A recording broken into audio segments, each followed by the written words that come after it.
Class 9 की physics का हमारा आज का जो टॉपिक है वो है फिजिकल क्वांटिटीज। अब हमने देखा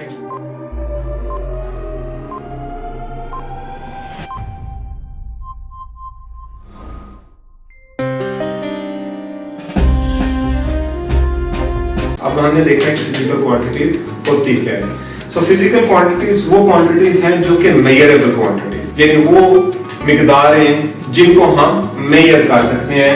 मेजरेबल क्वांटिटीज जो है वो क्या कहलाती हैं? फिजिकल क्वांटिटीज कहलाती हैं। अब मेजरेबल क्वांटिटीज कौन कौन सी हैं? मिसाल के तौर पे यहाँ पे कुछ एग्जांपल्स मैंने लिखी हैं, लेंथ, मास, टाइम और टेम्परेचर।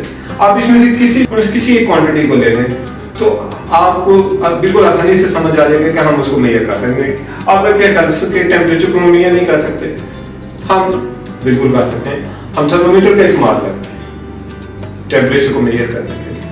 बुखार हुआ, चेक करने के लिए कि बुखार है या नहीं, थर्मोमीटर मुंह में रखा, पता चल गया।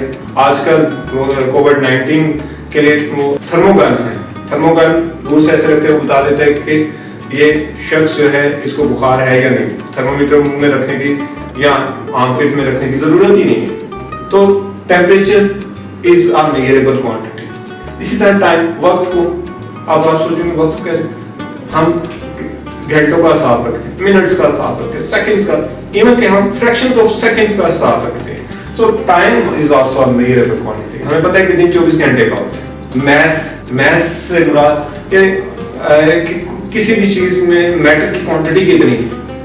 हमें पता है चीनी लेने जाते हैं, हमें पता है कि हम कितनी चीनी लेके आए हैं, बाद में हम उसके बाद लेंथ।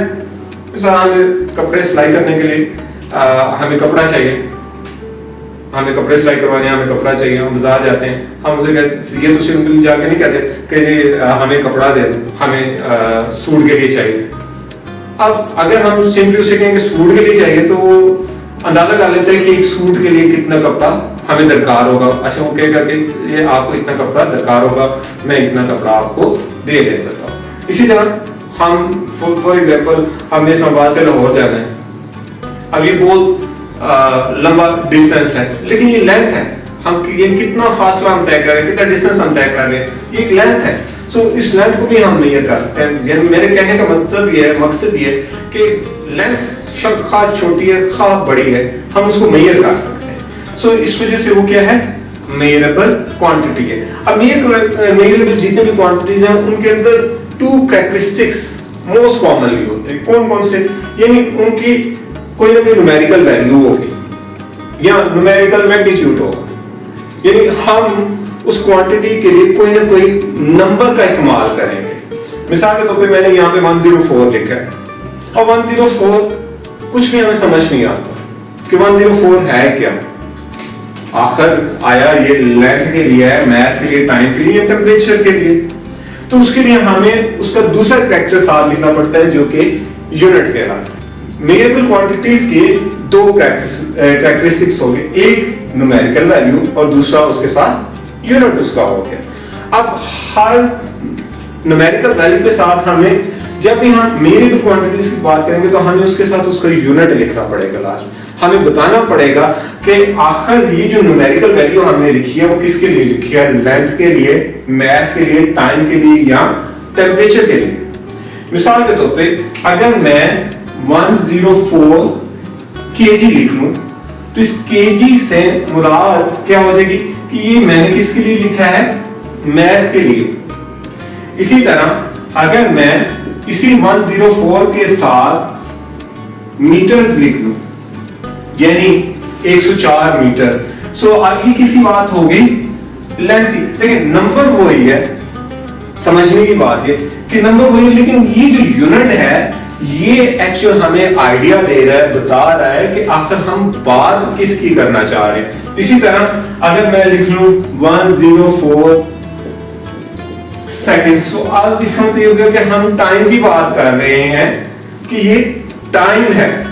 सो यूनिट से हमें पता चल गया कि हम किस मेजरेबल क्वांटिटी की बात कर रहे हैं। सो आपकी बात ये क्या हो गया? टाइम हो गया। इसी तरह अगर मैं 104 ऊपर, ठीक है, डिग्री और फ़ारेनहाइट लिख लेते हैं। अब ये जो फ़ारेनहाइट है, एफ मैंने लिखा है शॉर्ट करके, अब ये फ़ारेनहाइट मुझे बता रहा है कि मैं किसकी बात कर रहा हूँ, टेम्परेचर की बात कर रहा हूँ। सो मेजरेबल क्वांटिटीज, फिजिकल क्वांटिटीज जो है उनके साथ हमें दो चीजें लाजमी लिखनी पड़ेंगी, एक तो न्यूमेरिकल वैल्यू और दूसरा उसका यूनिट। फॉर एग्जांपल हम मिसाल लेते हैं कि सिर्फ मैं यहां पे लिख लेता हूं जी केजी।